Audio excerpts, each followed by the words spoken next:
Roll took Mahoney to see the replica of a monument erected just a few years after Ramesses' death by his son Merneptah. It's important because it shows that Ramesses could not be the Pharaoh of the Exodus, because in his time, Israel was already a nation, established in the land of Canaan.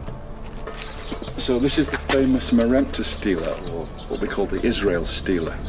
And it actually belongs to the king Merneptah. Up there at the top, you can see him facing the god Amun. And he lists in a poetic form all the different conquered nations, the nations that are at peace. But right at the bottom, we have three crucial lines, because this is where we find a link to the Bible.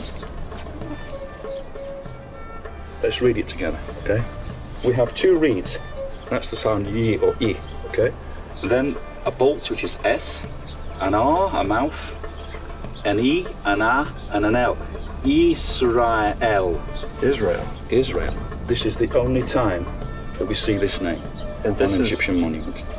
After the name Israel, are these two figures here, these two seated figures of a woman and a man, and three strokes underneath. These three strokes mean plural. So it means the people or nation of Israel. And then this is the interesting bit. It says, Fekti bin Peret eth. Israel is laid waste, his seed is no more. Well, does it mean they were literally no more? No, it's a sort of poetical way of saying they've been overcome, defeated. Or pacified? All these phrases here are like that. It's a poetical phrase, effectively. How significant is this then to the story of the Exodus? Well, for me, it's very important, because if we're talking about Ramesses II or Merneptah being at the time of the Exodus of Moses and Joshua, this just does not fit the pattern. It's not tribes wandering around the Sinai, lost in the desert, or, during the wandering periods of Moses and Joshua. They seem to be a political entity.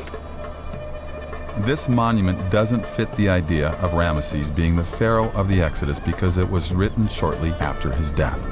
And it recognizes Israel already existing in Canaan as one of the significant powers of the day. And that shouldn't be. Because the Bible says that the Israelites did not even begin to conquer Canaan until 40 years after the Exodus. So Ramesses could not have been the Pharaoh who let the Israelites go.